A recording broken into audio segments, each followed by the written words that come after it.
함께하는 모든 분들을 예수님의 이름으로 축복합니다. 오늘 우리가 읽은 이 본문은 어제 그리고 그 전에 나누었던 예레미야 30장과 함께 이스라엘의 회복을 다루고 있는 부분입니다. 오늘 저는 이곳에서 크게 중요한 두 가지 메시지를 나누고자 합니다. 1절부터 보면은 하나님께서는 이스라엘 종족의 하나님이 되고 그들은 내 백성이 되리라 말씀하십니다.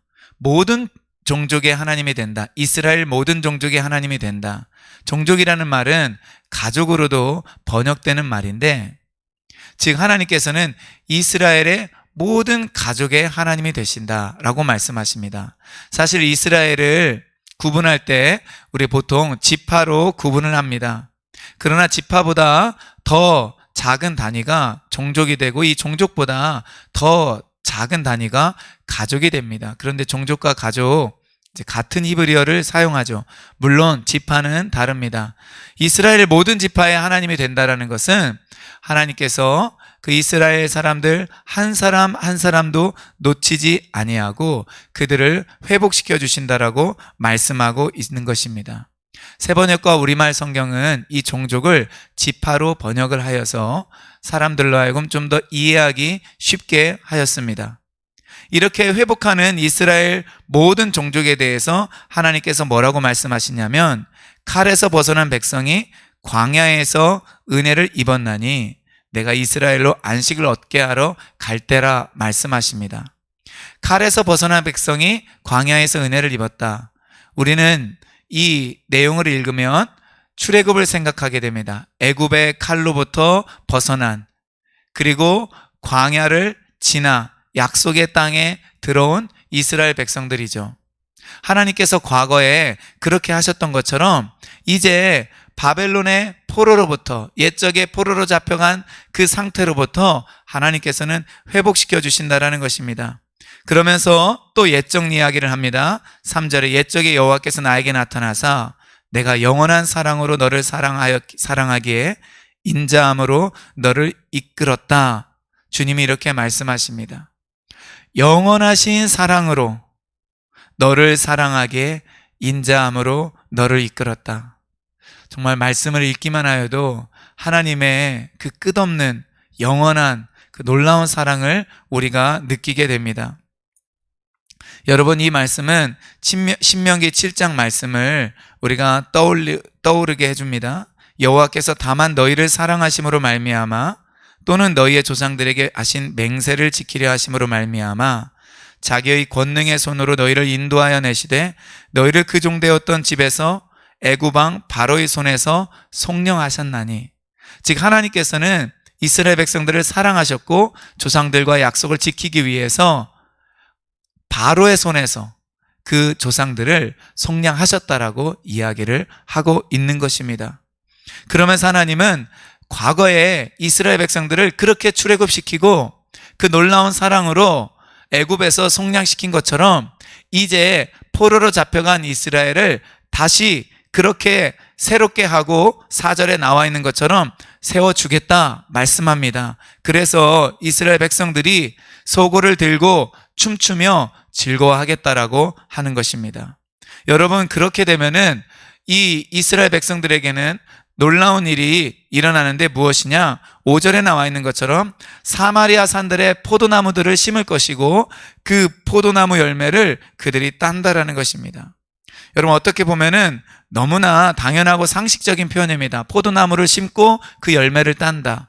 그러나 이 모세오경을 읽어보면 하나님이 이스라엘 백성들에게 모세를 통하여서 복과 저주를 선언하는 그 장면을 보면은 이 내용이 무엇인지 우리는 금방 알 수 있습니다. 이스라엘 백성들이 하나님의 말씀에 순종하지 않을 때 많은 저주들을 받게 되는데 그 중에 하나가 무엇이냐? 신명기 28장 30절은 이렇게 말을 하고 있습니다. 내가 여자와 약혼하였으나 다른 사람이 그 여자와 같이 동침할 것이요, 집을 건축하였으나 거기에 거주하지 못할 것이요, 포도원을 심었으나 내가 그 열매를 따지 못할 것이라. 또한 39절에는 내가 포도원을 심고 가꿀지라도 벌레가 먹음으로 포도를 따지 못하고 포도주를 마시지 못할 것이라. 그렇게 이야기를 하고 있습니다. 즉 하나님의 말씀을 떠나면 하나님의 계명에 순종하지 않으면 그들이 포도나무를 심어도 열매를 먹지 못한다라는 것입니다. 그런데 포로에서 돌아온 이스라엘 백성들이 사마리아 산들에 포도나무를 심었을 때 그 열매를 딴다라는 거예요. 즉 하나님과의 이 정상 관계에서 그들은 수고한 만큼, 그들의 행위만큼 하나님께서 축복하시며 하나님께서 은혜를 베풀어 주신다라는 것입니다. 6절에는 이런 말씀이 있어요. 너희는 일어나라, 우리가 시온에 올라가서 우리 하나님 여호와께로 나아가자. 북쪽에 있는 이스라엘 그 사람들이 그 남쪽 예루살렘에 있는, 즉 시온을 가리키죠. 그 시온에 있는 그 성전으로 나아가서 하나님을 찾자, 이렇게 말을 하는 것입니다. 물론 솔로몬의 그 성전은 아닐 것입니다. 시온에 가서 하나님을 다시 찾자, 이렇게 말을 하는 것입니다. 이것은 솔로몬 이후에 이 북이스라엘과 남유다의 분열된 상태에서 북이스라엘을 처음 다스렸던 여로보암 왕의 정책을 이해할 때 쉽게 알 수 있는 본문입니다. 여로보암은 이 남유다에 있는 예루살렘의 성전에 북이스라엘 백성들이 내려가서 제사를 드릴 때 그들의 마음이 남쪽을 향할까봐, 그리고 남쪽 왕을 향할까봐 걱정을 했습니다. 그래서 이 단과 베델에 금송아지를 만들고, 이 금송아지가 너희를 애굽에서 만들은 신이라, 이렇게 거짓말을 하였고, 그래서 북쪽 이스라엘에는 엄청난 미혹과 우상 숭배가 들어가기 시작했습니다. 그들은 시온으로 내려가지 않은 것이죠. 그런데 포로에서 돌아온 회복된 이스라엘 사람들은 시온으로 가자, 시온에 올라가 우리가 하나님께로 나아갈 것이다 라고 말을 하는 것입니다. 즉 그들은 비로소 영적으로 제대로 하나님과의 관계를 회복하고 하나님을 찾는다라고 볼 수가 있는 것입니다. 여러분 5절 6절을 통하여서 우리가 분명히 알 수 있는 것은 무엇이냐? 우리가 하나님과의 관계가 회복되면 하나님께서 우리를 그 붙잡혔던 곳, 억압받고 있었던 곳, 죄의 징계와 형벌을 받고 있는 그 상태에서 우리를 회복시켜 주시면 그때 일어나는 일은 5절에 나와 있는 것처럼 우리가 하는 일, 실제적인 일에서 우리가 은총과 축복을 받게 되는 것입니다. 저는 이것은 아주 분명하다고 생각합니다. 그리스도인들이 성실히 일을 할 때 하나님께서는 그 일한 것에 대한 마땅한 보상을 주십니다. 지금 내가 일한 만큼 그 열매를 따지 못한다 할지라도 여러분 염려하지 마십시오. 하나님은 다 알고 계시고 분명히 갚아주실 것입니다. 그리고 또 하나, 이것보다 더 중요한 것은 무엇이냐? 우리가 비로소 하나님께 제대로 나아갈 수 있게 된다라는 것입니다. 과거 이스라엘 그 백성들이 단과 베델로 갔지만 이제는 포로에서 돌아온 이후로는 시온으로 나아가게 됩니다. 예루살렘으로 가게 됩니다. 그와 마찬가지로 과거 우리도 하나님을 잘 모르고 방황하고 그리고 헛된 곳을 향해 갔다면 이제 우리가 징계와 그리고 아픔의 시간을 지나고 난 뒤에는 정신을 바짝 차리고 하나님께로 제대로 나아가서 영적으로 바른 관계를 수립하면서 하나님을 섬길 수 있게 된다라는 것입니다. 할렐루야. 여러분 이러한 은총이 있기를 원합니다. 자, 그렇다면 영적으로 하나님과 바른 관계를 맺었다라는 것은 어떤 관계를 의미하는 것일까요? 그것이 7절 이후에 나와 있습니다. 7절에는 뭐라고 나와 있느냐? 주의 백성 이스라엘의 남은 자를 구원하소서라고 기도를 요청하고 있는 것입니다. 즉 하나님의 계획과 뜻이 이렇다 할지라도 포로에서 돌아오는 회복이라 할지라도 하나님께서는 기도를 요구하시는 것입니다. 그러면서 8절에 이렇게 말합니다. 내가 그들을 북쪽 땅에서 인도하여 내고 땅 끝에서부터 모을 것인데 거기에는 누가 들어있느냐? 맹인이 있고 다리 저는 자가 있고 잉태한 여인이 있고 해산하는 여인이 있다라고 말합니다. 사실 맹인과 다리 저는 자 그리고 잉태하는 여인, 해산하는 여인은 장거리 여행을 하기에 아주 불편하고 힘이 드는 사람들입니다. 그런데 이 사람들까지 함께 한다는 거예요. 바로 하나님께서 그들에게도 은혜를 주시고 초자연적인 능력으로 역사하심으로 말미암아 북쪽에 있는 흩어져 있는 그 이스라엘 사람들을 모으셔서 큰 무리를 만들어 낸다라는 것입니다. 하나님의 역사가 일어나면 불가능하게 보이는 사람들이 움직이기 시작합니다. 어려웠던 일들이 하나님의 능력으로 쉽게 진행이 되는 것입니다. 내가 때로 맹인과 같고 다리 저는 자와 같고 잉태한 여인, 해산한 여인처럼 움직이기 어렵고 내가 하기가 어려운 그런 사람이고 그러한 상태라 할지라도 하나님께서는 능히 그분의 능력으로 그 모든 것들을 바꾸셔서 우리로 하여금 움직이게 하시고 그리고 갈 길을 가게 하시는 분이라는 것을 믿으시기 바랍니다. 그렇게 주님이 역사하시면 구절과 같은 놀라운 일들이 일어납니다. 읽겠습니다. 그들이 울며 돌아오리니 나의 인도함을 받고 간구할 때 내가 그들을 넘어지지 아니하고 물 있는 계곡의 곧은 길로 가게 하리라. 나는 이스라엘의 아버지요 에브라임은 나의 장자니라. 아멘.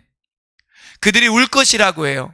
포로에서 돌아오는 자들은 하나님의 사랑을 느끼며 회복의 은혜를 느끼며 감격하며 감사하며 감탄하게 된다라는 것입니다.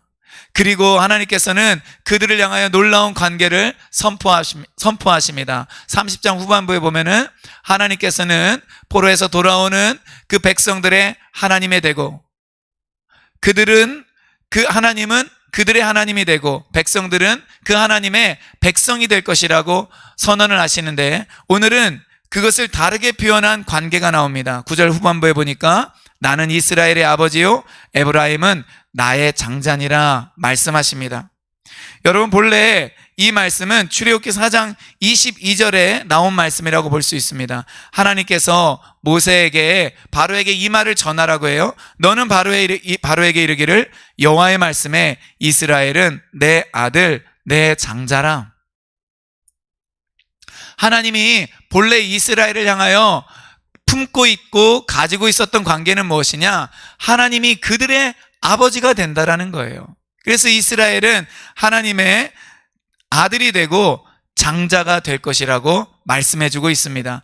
그런데 이 놀라운 관계는 변함이 없어요. 죄악으로 인해 이것이 깨진 것 같지만 사실 하나님께서는 그의 백성들을 징계하고 훈련시키고 아픔을 주어서 회개케 한 다음에 다시 이 관계를 선포하는 것입니다. 나는 이스라엘의 아버지요 에브라임은 나의 장자니라. 여러분 놀라운 하나님의 사랑입니다. 하나님의 그 마음 가운데에는 그의 백성들과 관계를 맺으실 때 그 백성을 단순히 통치 대상으로 보는 것이 아니고 하나님의 가장 소중한 아들, 딸, 자녀로 바라보고 계시다라는 것입니다. 놀라운 것은 이 관계는 신약의 백성들에게서도 여전히 나타나는 관계입니다. 바울은 고린도후서 편지를 쓰면서 하나님의 백성이 죄악을 버리고 거룩해져야 할 이유를 설명하는데 그것이 바로 무엇이냐? 하나님과의 관계 때문에 그렇습니다. 어떤 관계냐? 고린도서 6장 17, 18절 이렇습니다.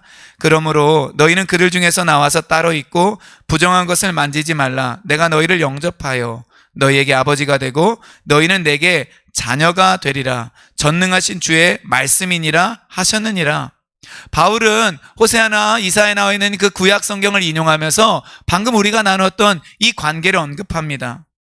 하나님은 우리에게 아버지가 되고 우리는 그 하나님의 자녀가 된다라는 것입니다. 그렇기 때문에 더러운 곳에서 나와 우리가 거룩을 추구해야 된다라는 것입니다. 우리와 하나님과의 그 관계는 우리가 살아가는 삶의 모든 방식을 설명해 줍니다.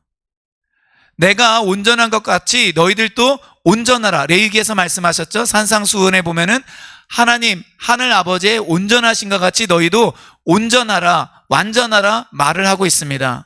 그렇기 때문에 우리는 그 관계 속에서 하나님을 아버지라고 모시고 나는 하나님의 아들이 되고 딸이 되어서 하나님의 사랑을 받으며 하나님이 어떤 분이신지 알아가며 하나님의 계명에 순종하고 말씀을 지키고 거룩을 추구하는 백성으로 살아가야 된다는 것입니다. 요한계시록 21장 7절에 보면은 하나님이 우리에게 허락하시는 최종적인 선물이 새 예루살렘이죠. 우리는 새 하늘과 새 땅에서 살게 되는데 바로 그 영원한 시간을 보내는 그 상황 속에서도 우리와 하나님은 이 관계를 맺으면서 살아가게 된다라는 것입니다. 계시록 21장 7절에 보면은 이기는 자는 이것들을 상속으로 받으리라. 나는 그의 하나님이 되고 그는 내 아들이 되리라. 여러분, 우리는 이 관계를 누리며 살아야 됩니다. 이 관계를 믿어야 됩니다. 이 언약 관계가 주는 하나님의 우리를 향한 그 사랑을 발견해야 되고, 마땅히 믿는 자로서 우리가 가져야 될 특권을 알아야 됩니다. 우리는 여기에서 흔들리지 말아야 됩니다. 두 가지 언약 관계, 어제는 우리는 하나님의 백성이고 하나님은 우리의 하나님이다. 오늘은 우리는 하나님의 아들이고 하나님은 우리의 아빠가 된다라는 것. 그래서 우리는 그분의 사랑과 보호와 통치를 받으며 그분을 기꺼이 즐거운 마음으로 섬기는 것입니다. 이 관계는 우리가 영원한 시간을 보내며 함께할 새 예루살렘과 새 땅에서도 이루어지는 관계입니다. 오늘 하루 그리고 앞으로 평생 동안 우리가 이 관계를 놓치지 아니하고 이 관계에서 벗어나지 아니하며 하나님을 기뻐하며 그분께 감사하고 누리고 순종하며 살아가는 우리 모두가 되기를 예수님의 이름으로 축원드립니다. 기도하겠습니다.